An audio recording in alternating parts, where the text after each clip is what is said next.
Good day, good day, good day. How are we all? I hope you all enjoyed a good start to the week, and Wednesday, middle of the week, approaching the home straight. Everything's looking good for you, ready for a big bank holiday. Hopefully you've put all of those tips, tricks, hacks that we put into play on Monday with regards to getting your week planned out. I hope you've stuck to those. I hope you've pulled them together, and I hope your productivity's worked really, really well. How you doing, Carol? Just confirm you can all hear me loud and clear. How you doing, Leston? Hey, Anna, great to have you online. Right, so what we're going to talk about today is, so we're going to be looking at the gold rush. So I've literally been out this morning sourcing deals, and without a doubt, honestly, everything you look at the moment, without a doubt, is becoming increasingly, there's increasing signs of this gold rush and the market conditions heading towards it starting to gain traction. How you doing, Mark? Sharon, good to have you online. How you doing, Dan? Good to have you all on board. So if you've got any questions while we go through this, just fire them on. For the next 10-15 minutes, I'm going to give you an insight to the gold rush. So next Monday, I'm doing a webinar for YPN. So make sure you signed up for it. If you haven't already signed up, there'll be an email in your inbox. If not, I'll ask one of the team to post a link in the comments. I'm doing the gold rush report on Monday, where we're going to go through some macro and microeconomics of the private rented sector, the PRS, the public sector and the government space, and the economic shifts and landscape that we're going to see over the coming years. There's three main bits that are going to make up the Gold Rush report, so make sure you're online for the webinar next Monday. The first thing is volume versus volatility. The second is the government playing the game, and the third is entrepreneurial market conditions, making sure that you're all poised to make the most of this opportunity as it starts to develop.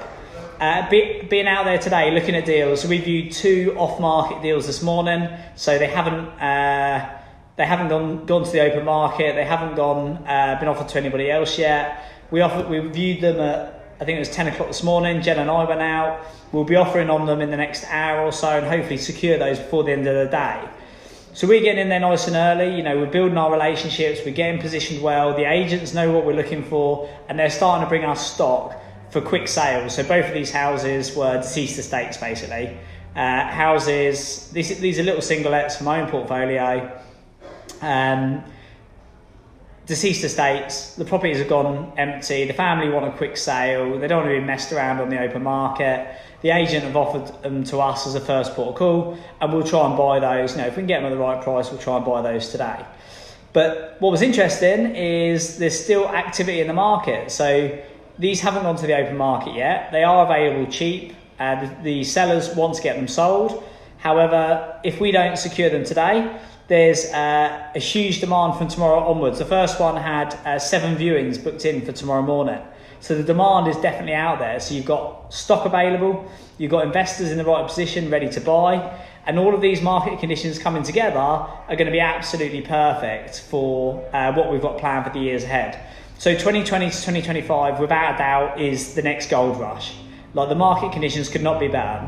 The first thing we need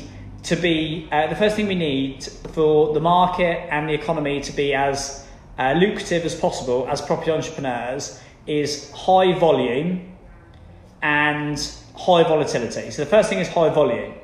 So by high volume, one of the things about property, one of the benefits of using property as an investment class is by volume, there's lots of it. There is a lot of property in the UK. There's loads of stock, and not only that, it's at a high price point. So you're talking about doing deals in the hundreds of thousands of pounds. Now, because you've got that high volume, you don't have to be making a huge margin for it to be a significant amount. And you'll see this a lot as you start to develop as a property entrepreneur. You go into the bigger sites, you'll start to notice you're doing deals of, say, when you're doing your developments, and you're doing developments from $500,000 to $1 million.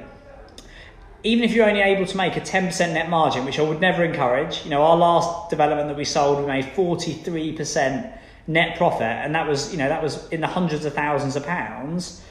all you need to do is make those small margins. But because there's volume, because you're dealing with a high value asset class, you can make a lot of money on a small volume of transactions. If you were selling something entry level like milk, you could sell a high volume of stock, but you're doing it at small transaction values. The good thing about property is you've got high volume of stock and you've got high volume of price.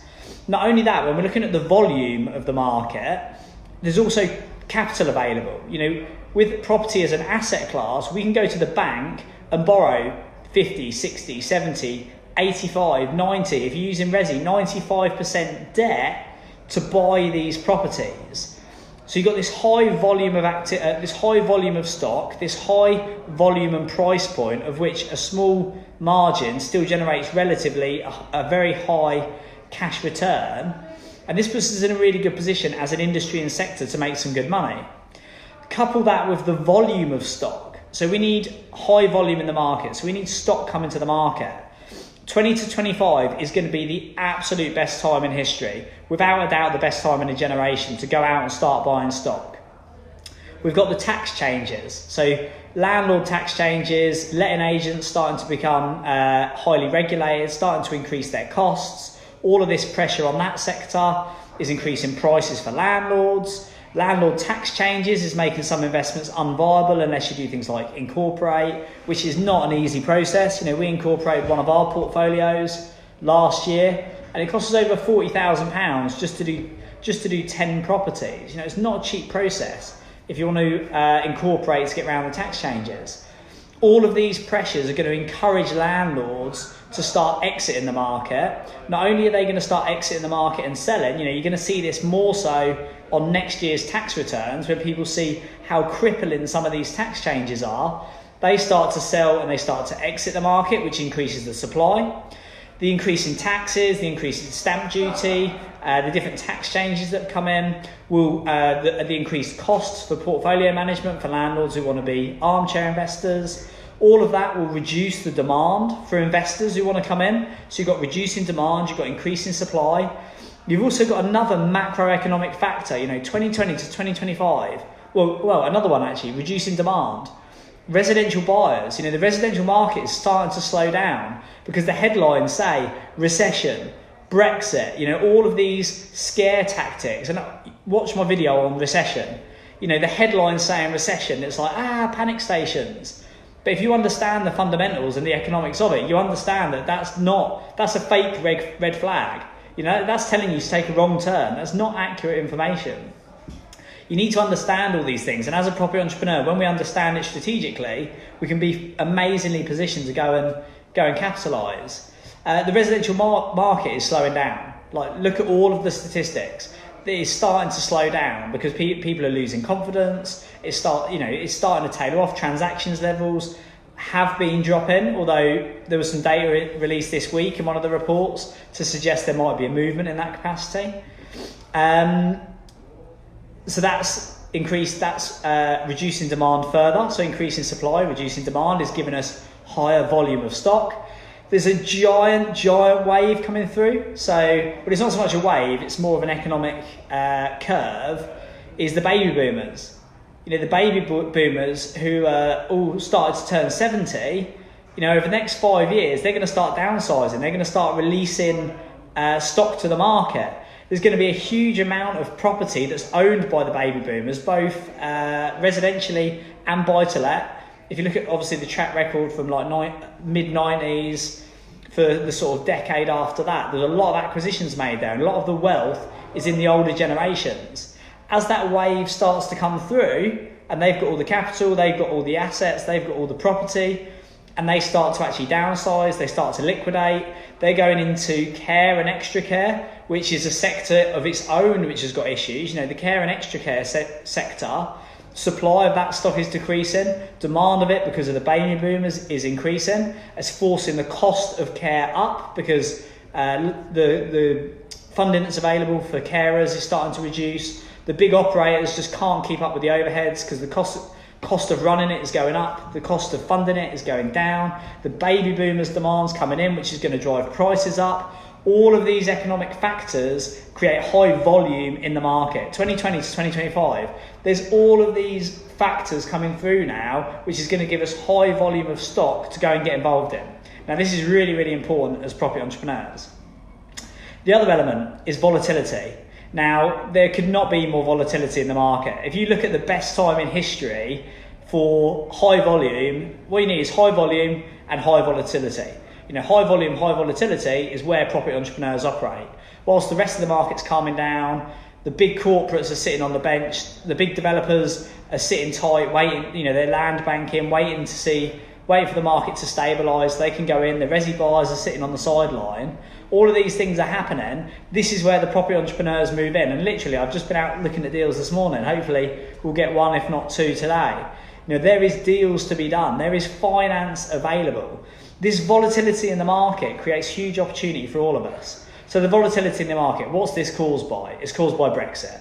Whether we leave, whether we stay, whether we go, whether we have deal, like a hard exit, soft exit, a no deal Brexit, or we manage to cut some terms, it doesn't really matter.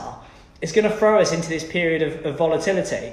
If it does force us into recession, say that we don't get our trade agreements done and there's issues at the border, or we have to slow down trade, it's going to create this period of 3 to 5 years, without a doubt, of increased volatility, whether we stay or we go, recession or no recession. This volatility creates mass opportunity for us because the masses will sit on the sidelines, everyone else will sit tight, everything will slow down. This is where you come in, you clean up, and then you wait to ride the wave again. You won't see this again for another generation, like literally. This is the best time in the next 20, 30 years at least. You'll have to wait another 20, 25 years to see these market conditions again. This is the only time in history for us to go and do this.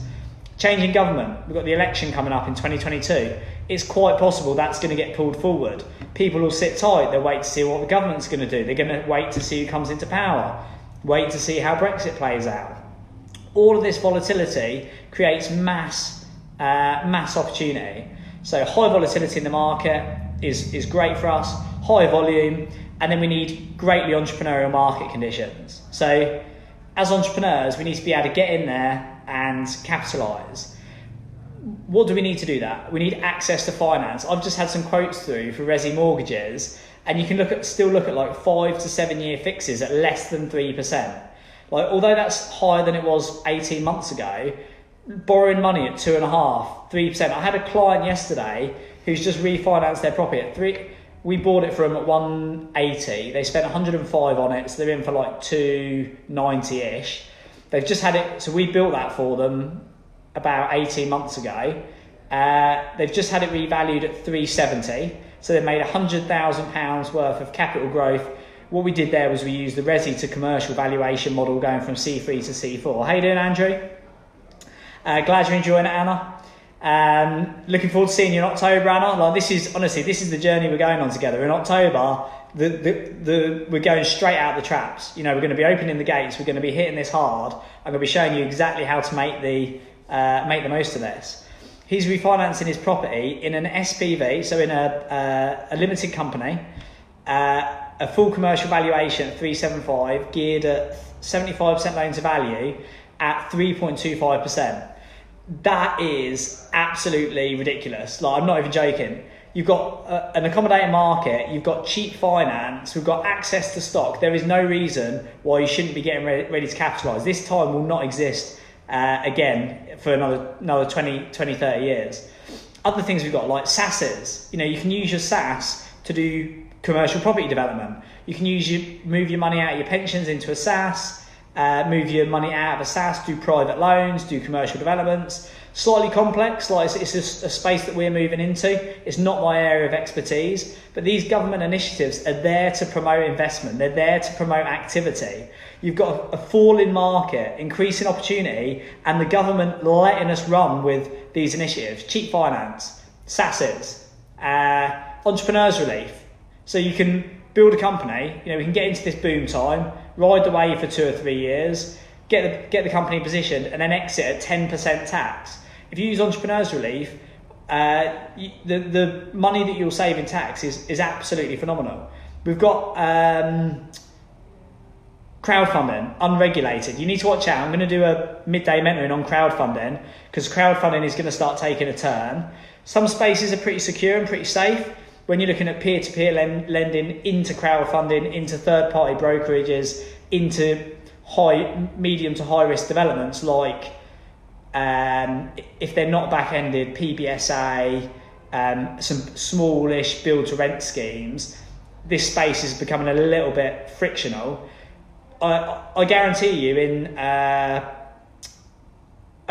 that in 20 years' time, maybe even 10 years' time, in fact more like 10 years, probably 5 to 10 years' time, we'll look back on the crowdfunding space at the minute in the same way that we do now, the 125% mortgage, because it is nuts, it's crazy. The fact that these opportunities are available for you now is mental. We took our clients through this on the 3-day accelerator. We'll be doing it on the 12-month program from October. Unregulated crowdfunding is absolutely ridiculous. The fact that you can raise this money overnight. We got sent a letter the other day to raise £500,000 on our business. Like, these opportunities, one of our board members raised £300,000 through crowdfunding for his business in 18 hours earlier in the year, or end of last year. It's absolutely mental. You've got EIS, CDIS. You've got all of these opportunities to capitalise. We've got remote workers, a liquid labour force. Although unemployment is at its lowest it's been and wages are increasing, we've got access to online cloud-based platforms, P4P contracts to get suppliers in, fixed price contracts, Elance, all of these outsourcing websites where you can go overseas at like minimal rates to get skilled labour in. So you can source deals, you can finance them, you can raise the team. The systems that you need are cloud-based, they're free, they're 99p a month. I've just put a post on the Property Entrepreneurs community, the members only group, people who are on our 12-month program. We did a webinar last night about how to get more profit to your bottom line in the next 30 days. And I've shown them 2 examples today of how we've made about £850 through doing nothing. In about 2.5 minutes, £850 in 2.5 minutes, straight to the bottom line, just by understanding how the market works, how the mechanisms work, how to negotiate. You pull all of this together and it puts you in a fantastic place. So as a property entrepreneur, you need high volume. That's the space we operate in. Big deals, hundreds of thousands of pounds. Small margins equal big money. High volume, stock coming to the market, changing economics, all of this supply of stock coming in. High volatility in the market, which creates uncertainty, reducing prices, settling property prices, if not going into potential decline, approaching the Brexit, changing government, alarm bells of recession, which, watch my video from last week, isn't actually a recession at all. High volume, high volatility, entrepreneurial conditions, all of this pulls together. And then what we're going to see now, like I said this last week, and you saw it earlier in the week, is the government playing games. We've got Brexit coming up. We've got economic change. We've got uncertainty in the market. We've got an election coming up. Like, this is where all the games start. We've got a new prime minister. This is where all the games start. You've seen the Chinese whispers at the minute. We're going to move stamp duty from buyers to sellers. This is where the government start to play their games. Like, let's wait to see what comes in the budget. Let's wait to see what initiatives the government bring out approaching the new elections. Let's look at all this as it comes together. But I guarantee you, we'll be talking on this as the weeks come through. Those of you on the program in October, I'll be showing you how to actually play this to pull it all together. The government are going to start playing games, and I would suspect, regardless of which government we have, 2022 is the next election. It could well possibly potentially get pulled forward, but watch the games that get played, especially if they start calling recession. If we hit Q3, if we hit negative GDP, I don't think we will, because Q1 was spiked due to £10 billion stockpiling, waiting for Brexit. Q2 showed a drop, first drop since 2012, panic stations, recession, the first time that we've seen this since we came out of recession in 2009. These are artificially impacted. They're not actually happening in reality. Q2 was the drop. If we see Q3 drop, by definition, 2 consecutive quarters of reduced GDP is the definition of a recession. Watch the headlines, recession, recession. The buyers will tie up, you know, the market will calm down, the residential buyers will sit tight, the corporates will potentially lock the wheels, slam the brakes on. But we know that this isn't actually the case. Well, we'll see. We'll have to see. If that happens, I don't think it will happen, because of what I think you'll see happen is Q4 is Brexit. So I think ahead of Q4, what you're going to see is Q3. I think you'll see another stockpile. I think you'll see people stockpiling materials, you know, raw materials, resources, pharmaceuticals. It'll artificially spike GDP again, especially seeing as it's dropped down, because we're stockpiling ready for Brexit. So I don't think you'll see a recession. But the government are going to start playing games. And if we head into recession, trust me, the government they'll have to do everything they can to support property entrepreneurs. Property entrepreneurs, because they need to stabilise the house prices. You know, they can't afford it to drop below the bank's debt level, because then we end up in another 07-08 GFC where the balance sheet of the banks becomes imbalanced and invalid. And, you know, that just doesn't make any sense for the government. It's not going to look good. They can't allow those property prices to drop. Macroeconomics for all entrepreneurs, they're going to need to spike new business. And, you know, something like 80%, I'd have to get the exact statistics, something like 80% of business in the UK is small business. Every initiative under the sun will then start to get pumped into the small sector to promote entrepreneurship even more. So Entrepreneurs Relief will hang around, SEIS will hang around, EIS. You'll probably see little initiatives like they might reduce VAT to try and increase spending. You'll see continued low interest rates, because there's no way they'll raise interest rates in a recession, because they need people to spend, not save. So we'll have cheap finance for even longer. Inflation is at a stable level. You know, the government's target's like 2.4%, 2.5%, well, 2% at the minute. Inflation is like pretty stable. It's hanging around the right place. They might do VAT drops to increase spending. You might see corporation tax come together. The government are going to start playing the game and get involved. And the only way this is going to happen is in support of property entrepreneurs. So the Gold Rush report, make sure you're on the webinar next Monday. I think it's next Monday at 7 p.m. or 8 p.m. I'll stick the link in the description. Make sure you're on there, because I'm going to take you through some of this. I'm going to show you the macroeconomics. I'm going to show you how it all comes together, show you how you can start to use some of this in practice.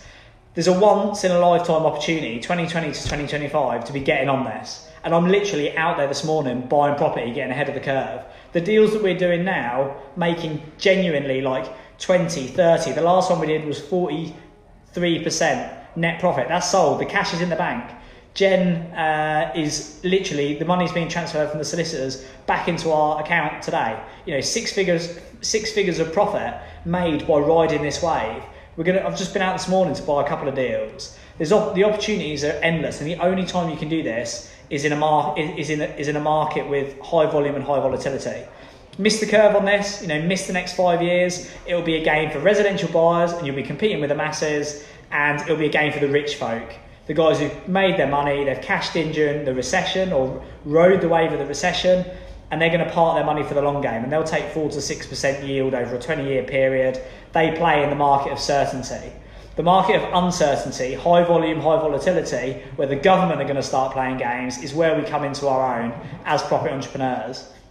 Well, guys, with that in mind, I have a couple of deals to stack. I've got some things I need to be getting on with. I'm sure you have as well. Hopefully you've enjoyed your lunch today. Hopefully you've enjoyed some midday mentoring to keep you entertained while we've done that. Any questions, let me know. If there's any topics you want me to cover on midday mentoring, just post that in the comments, post that in the questions. I'll gladly do that for you.